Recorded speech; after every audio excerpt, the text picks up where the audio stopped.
Hello, everyone. I am Leanne Maciel with Poets and Quants. Welcome to our Spring 2026 Online MBA admissions event. In this session, I am joined with two guests from Michigan Ross, Sarah McIntosh, who is the Director of Admissions of Part-Time MBA Programs, and Ashley O'Brien, who is graduating from the Online MBA program in just a few weeks. So very excited to talk to her about that. In this interview today, we're going to talk all things admissions, finding the right fit, application advice, career outcomes, and much, much more. And then we'll also be talking with Ashley about her experience, why she chose the program, and what she's up to next. So those of you who are joining us live, do feel free to use the Q&A at the bottom of the screen to submit any questions that you might have for our guests, and I'll plan to get to those as I can throughout the discussion. To get us started, let's begin with some introductions. And Sarah, I'll start with you. If you just give a brief intro to yourself, your role at the school, and just a little bit of the mission and values of the Michigan Ross program. And thanks for having us. My name is Sarah McIntosh, and I am the Director of Admissions for the part-time MBA programs here at Michigan Ross in Ann Arbor. I am over admissions for our weekend MBA program and then also our online MBA program, which we'll dive into today. The Ross MBA is known for being a very collaborative environment, and that's even within our online MBA program. So in our online program, obviously, the curriculum, the rigor, the knowledge that students are learning is most important, but the network is pretty close to that, and that's what we get to see, even in our online format. Our students are able to build a network that they are able to have for life, right? I know, that's really important. So it's great to see, all of our students building that, making, those connections within the program. Ross is committed to building a better world through business by unlocking the potential of business by developing powerful ideas, purpose-driven leaders, and a community dedicated to making a positive impact. And so, general about Ross, and again, we're excited to see all of that, the connection, learning, growing, doing great things in the online format. Great. Thank you. And thank you for joining us today. Ashley, if you'd give us a little bit of background, your professional background, undergrad, what did you study, and where you're based now? Wonderful. Thank you so much for having me today. Happy to join all of you today. I am Ashley O'Brien. I currently work as a senior manager in talent management at Kraft Heinz. So I am based in Chicago, have been here my whole life. My undergrad was at Hope College in Michigan, so did a small little 4 years in Michigan over on the west side, was a dance major. So I have a non-traditional background. After graduation, I danced professionally in the city for a few years, had a dance company for 10 years, did retail management, did HR consulting, and then while I was in the program, switched from HR consulting and managing there into my role at Kraft Heinz as more of a practitioner role. So did kind of a little bit of a career switch, an elevation in the program as well while I was here. Great. Well, thank you for joining us. We'll stick with you. So that's really interesting and different background. Definitely more a poet than a quant from your previous experience. You talk us through the decision process to go for an online MBA. Did you consider other types of programs, and what led you to the online MBA and then Ross in particular? Yeah, so for the online MBA, I had just had my son. So my son was 8 months when I was applying for an MBA. And at that point, I looked at what I want my family to look like, what I want my life to look like. And I had looked at weekend programs in the past. I'm in Chicago, so Kellogg and Booth are in my back door. We live in the city. When I was looking at what I wanted kind of my family and my life to look like, once I realized that Ross had an online option, it was a no-brainer for me. Ross is something that I've kind of had my eye on and looked at for years and years when I was thinking about an MBA, thinking about a full-time, part-time when I was much younger and before this stage in my life. And so when I saw that Ross had the online option, no-brainer for me to apply. The online piece for me, a big piece of that was flexibility. So I did not want to be taking Saturday, half-day, full days and going into class. It was nice for me to be able to have evenings. So I would put my kid to bed. I would go class from 7 to 8:30 or 8 to 9:30 and be able to do that after bedtime. So I wasn't really missing a lot of bedtimes. I had classwork, but I had the flexibility to be able to decide when I was doing that. So when he was sleeping, half days on weekends, I had the flexibility to be able to do that. So that was a big part for me of the online aspect, was thinking about life and the flexibility that it offered. And there were a lot of options going into the Ross piece of it. There's a lot of options for still some of those in-person connections. So for me, building a community, being part of a community was a big part of what I wanted when I think about growing my network and what I wanted the experience to look like going through my MBA. And I knew Ross was somewhere that was really focused on, from a culture perspective, it was a nice match for me in terms of leadership, collaboration, community, and all of those pieces were something that I found how the structure of the online program was great, that I could have that through the asynchronous and through the coursework that was part of the online program from a week to week standpoint. But then we also had residencies and some in-person aspects where I could start to form those connections and then just continue them after. Great. You should be the PR head for the Ross program. That was excellent. Thank you. Thank you. So Sarah, kind of building off of that, what when you are looking at candidates and interacting with them during the application process or even the exploration process, what qualities or experiences are most important to you and to the program as you're evaluating the candidates? So a great thing about Ross is, I think a standout point is that our students come from a variety of different backgrounds and functions, right? It's a myth that you need a business undergrad degree, right? Ashley, right? It's a myth that you need a business undergrad degree to get your MBA. So that even starts with the application process. The admissions committee is not really looking for one type of student. There's not like a one part of the application that is more important than the other. The application is truly reviewed in a holistic approach, right? So, one applicant might be able to bring strong quant skills as a CPA, while another student might be able to bring leadership and more qualitative skills coming from a communications background, for example. The admissions committee is looking for what each applicant can bring, like that's unique to them. So, being able to talk about, different projects that people have led or leading that they've had experience with, they can highlight that in the application. You can talk about the variety of different functions you've had or the different industries that you've seen. It really is writing about what's true to you so that the admissions committee can see what you can, how you can succeed and contribute to that classroom discussion and the Ross community.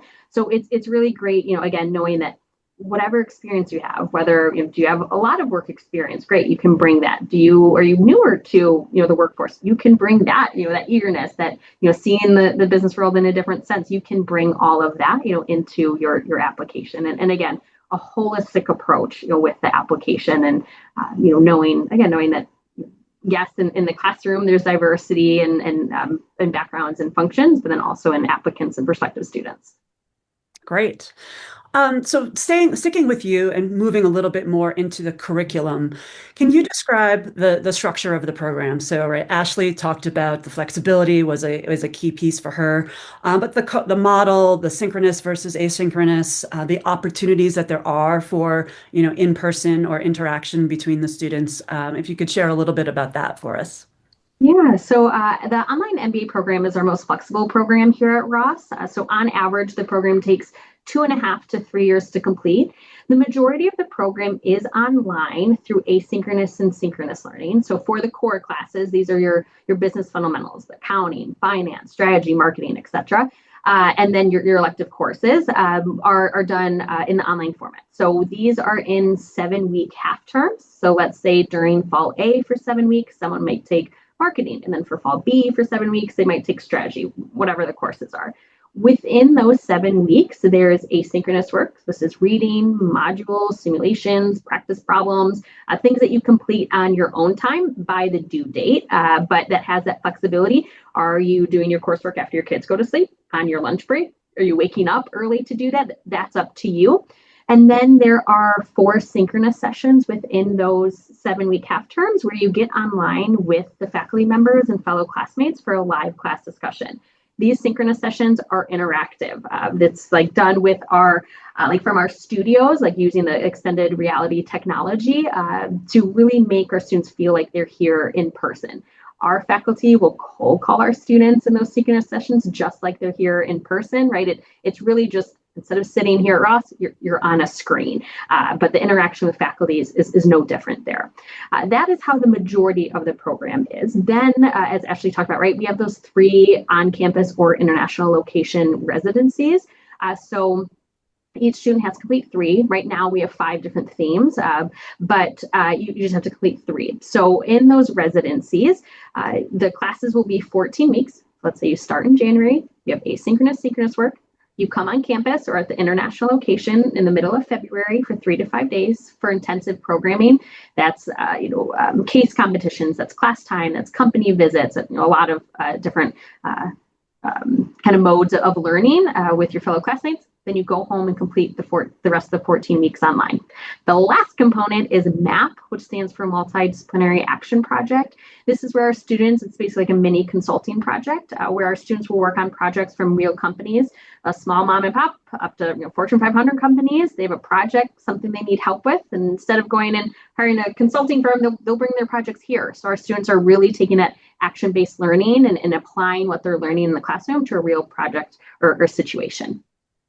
Great, thank you. So, Ashley, related to that, I'd love to understand, how did that structure that Sarah described work for you in practice, right? You talked about you have children, you're working, that's often very much a consideration for students as they are thinking about an online MBA and how do they make it work within their life and still live life and with family, friends, jobs, etc. So, if you could share a little bit about how you did structure your time within what Sarah explained would be great. Definitely. So, flexibility is the name of the game because life looks different over the course of 2-3 years while you're in the program. Some things that I found were really helpful for me was through the asynchronous work. So again, my son would go to sleep.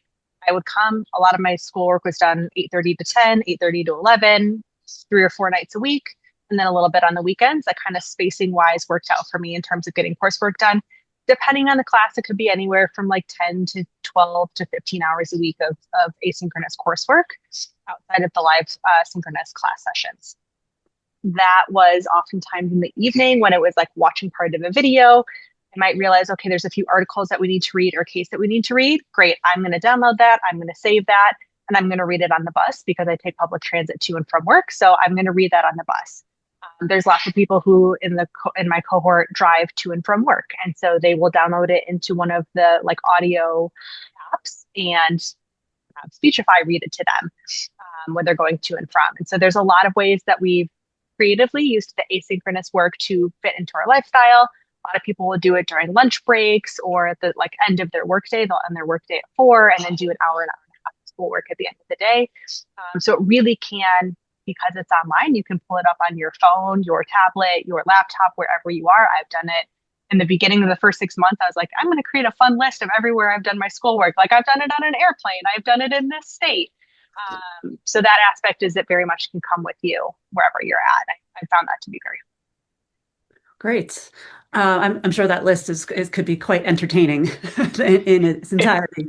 What about community? How were you able, whether it was resources that the school provided or that you and your cohort did on your own? How did you build community and interact and engage with your fellow classmates? Yeah, so my first kind of community formed through a study group that we formed at the end of class. So we had our accounting class first. A bunch of us would show up to office hours, and then it got close to finals time, and we're like, do we want to make a study group? What I will say for community, whether you're building it online for the first time or using one of the in-person aspects to kind of jumpstart the relationships and the connections, it always requires somebody to reach out and say, hey, do you want to do this first? And so especially when it comes to community, as it is on all aspects of the program, I tell people all the time, you get out of it what you put into it. And so the community aspect, there's a lot of different approachable ways for somebody to join and form community. So some people in the program will use Slack primarily, and they'll be, chatting back and forth on Slack. We've got a parent group on Slack. We've got, a veterans group on Slack. And so those are nice channels for people to be able to plug in and find people that are similar to them or in certain similar life stages. I found that to be very helpful of like, okay, how are you guys doing classwork and the holidays at the same time? Like, what are the tips and tricks that you guys are learning or working for you and embedding that? And so Slack and like network and social channels have been very helpful for that. The residencies are very helpful for that because, again, you're in person, you get to start forming those relationships, and then you carry that through the conversations. From that, I have 2 or 3 very different active text groups that we're all, during Michigan National Championship, we're, texting back and forth and seeing people. I send videos that are live in the stadium, things like that. So it's been a lot of fun to build it that way. And then for us, we also have regional groups. And so the regional groups do meetups once, twice, 4 times a year, depending on the group. And so we'll all go do a happy hour after work, or we've gone to baseball games or met up at different events. And so that's a nice way to get together. And now for the Chicago group, we have the alumni that are there as well. So there's a few people who have graduated, but they're still coming to all of our lunches. And we've got a WhatsApp group for the alumni Ross OMBA group. So lots of different ways to stay connected. And the nice thing, I think, is that it's very approachable for different people to connect in ways that are most authentic to them. Great. Thank you. Switching gears a little bit, Sarah, looking towards after the program, what kinds of career outcomes are your online MBA graduates achieving in terms of, certain sectors, promotions, career pivots? To share a little bit about that. So similar to, the students that are coming to the program, a variety, our students also go into a variety of different functions and backgrounds, right? Ross is not only, seeing people going out and becoming like in a finance, function, right? Our students go to a variety of different functions and industries. So our online students are able to access our career development office, our resources. So, we have a whole team that is here to help with kind of career exploration, right? Is someone looking to accelerate within their current kind of path, or is someone looking to pivot, right? I think oftentimes online programs can sometimes be known as just looking to move up within my current company. I'm happy where I am. That might be true, but here at Ross, that's not always the truth, right? So actually, we just had some updated career employment data on our website in the last few months. And it shows that this is not just an MBA to grow in your current role, but you can also pivot. So about 64% of our recent graduates reported switching like industry or function since starting the program. So knowing that, yes, this is something that you're learning new skills you can apply. You've even been within the program, but then obviously after as well. Again, from our recent graduating class, the median base salary was reported at $175,000. So again, that return on investment is happening immediately. We're able to see our students utilizing the different resources from our career development office, but then the network, the different clubs, institutes, centers to really find those impressive jobs that our students are going out and getting.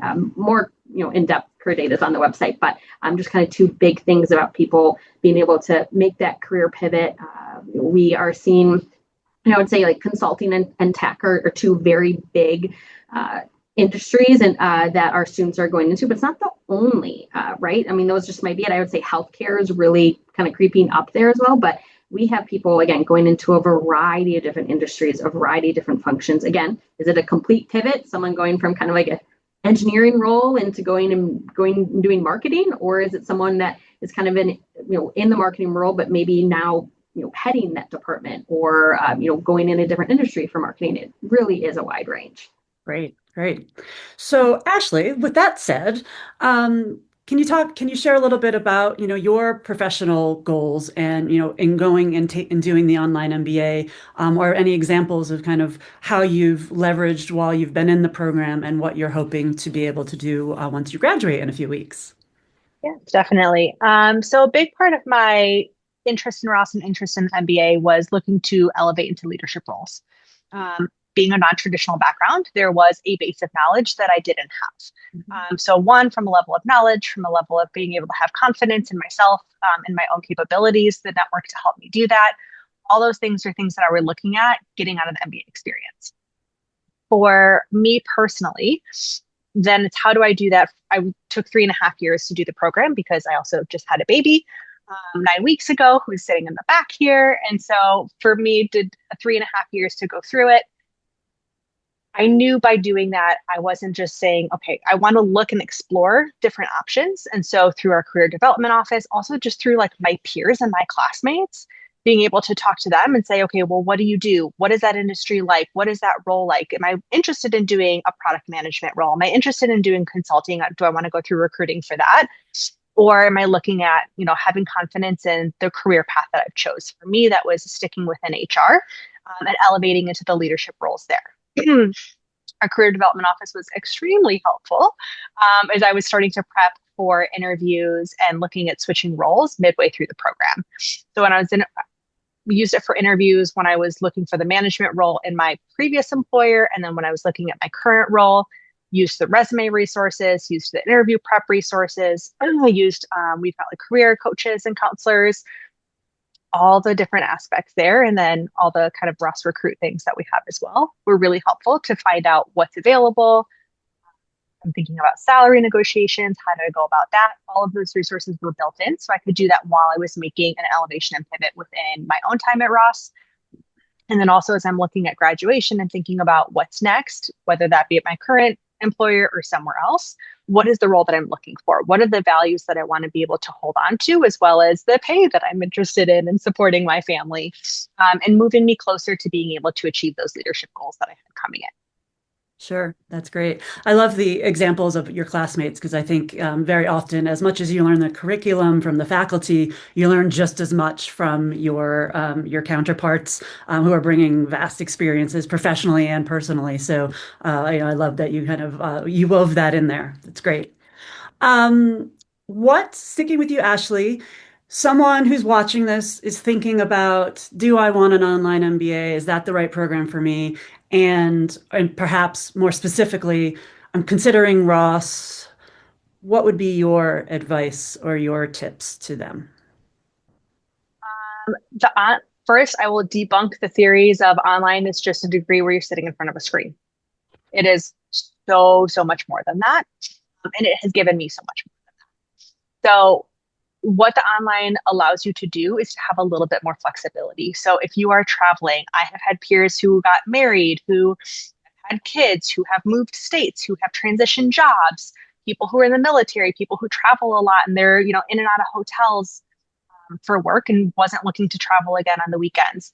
The online option offers you that flexibility. It also offers a little bit more in terms of the diversity because I now have my network with my good friends in Seattle, with my friend in Houston, Texas, with my friends in Boston and Connecticut. And so the geographic spread and the diversity of people is a lot different in the online program, which was something that was really attractive for me and I found to be very valuable as well. It's also fun to travel and go see all your friends, or somebody's in town for Chicago for a conference and we all meet up.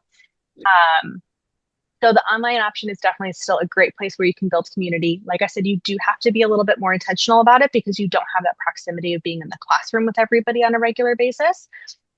But we still have social events. We still have, those deep connections. I brag all the time where I'm like, I've got Christmas cards for my peers now that are like coming through and watching their families. And my heart just loves that. So to be able to like have those connections with people. So online is great for the flexibility piece. It is the same level of rigor and degree as anybody else. When they're in the full-time program and the weekend, I can say that because I've done case competitions with the weekend. I've done courses. The course that I was just in last weekend was primarily with full-timers. So I've been able to network across the different groups and see the different groups that were there and be able to expand beyond the online program to other programs across Ross and build my network and connection that way. So big believer in the community and the academic rigor that comes from the online program, plus the flexibility to be able to fit it into your life, how it best fits for you. And then for Ross, just to be able to do that with like-minded people. And for me, it was really important as I had a little bit of imposter syndrome coming into the degree of like, this is something I really want, but do I fit in here? Is this right fit for me? Are people going to value what I bring to the classroom, or am I just going to come and get everything from everyone else? And I would say the different diversity of the group that's in Ross, the values that we all kind of share and hold, that people who are attracted to a program like this at Ross is definitely something where I have felt that my contributions, both in class and in terms of helping them within their network and within Chicago, I feel like I had a place and I had a value to offer the same way that I was being, granted so much knowledge and community from others as well. So that was great. Yeah. Again, I'll give Ashley a plug as the next PR. That's your next role, perhaps. Thank Before I you. get to the last question for Sarah, we do have a question from one of our viewers who's interested to know if, while attending the online MBA program, are there opportunities to take courses across other Michigan departments outside of business? Yeah, so our online students, so first they have to take their core classes in the online format. Once they get to the electives, they actually have some flexibility. If time and space allows, they could potentially take courses either in our full-time MBA program or in our weekend program. They also have flexibility to take some credits at colleges, other colleges at the University of Michigan. But with that, not every grad degree has an online format. So I always suggest, if you see something like a public policy master's, right, check to see if they have an online format. If you're not local, right, check to see if they have an online format to see if they, if you could take one of those courses. If you are local and there's not an online format, right, that's a little bit more manageable with that time. But yes, we have had online students take different graduate courses from other colleges at the university, and you're just nice to, again, it's a, like I said, it's a well-rounded degree. So knowing the importance that what kind of career you're looking at, maybe public policy is important, maybe an engineering degree is, or excuse me, public policy course is important, or an engineering course is important. That kind of matches in, builds on that Ross degree. Great. And then finally, if someone is interested in the program, what would your advice be for them? How can they, reach out to the team to kind of get more information or to learn more? My first advice is typically go to a PNQ event. So you've all done that one because you learn a lot there. But our team is happy to connect. So the best place to go is actually our events page on the website. We have info sessions where we often have current student ambassadors on to share about their experience. So we typically have a few on there just to kind of share different things, what events do they participate in, what extracurriculars, what clubs, institute centers. It's nice to have a couple people on there. But we also have individual phone consultations. So that would be with someone from our admissions team. So if you have any clarifying questions or application questions, anything like that, we're happy to connect. Also, you will see that we have current student alumni ambassadors on our website. So it's one thing to talk with the admissions team, but our current students and alums, I always say they're our best resource. Obviously, you can see that by Ashley here. So feel free to reach out to them. Their emails are listed, and then they have a small bio, so you can find people that have a similar interest as you or an interest that you're looking to go into. That's a great resource. But yeah, definitely check out the website. We have deadline information on there. Our application actually for the fall 2026 start. That final deadline is May 11th here. It's coming up in a little bit. And then the application to start in January 2027. So we have two starts. January 2027 will open in June, July time. So few applications coming up here. Great. Well, Ashley, Sarah, thank you both very much for taking the time to share your advice, insights, and perspective with our readers. You're both tremendous advocates for the program, so we appreciate your time. And to those of you watching either today live or as this is available on YouTube and social media and all other places, please do take a look at the program at Michigan Ross. Obviously great brand, great students, great team there. So we appreciate being a partner. Thank you very much. This has been Leanne Maciel with Poets and Quants.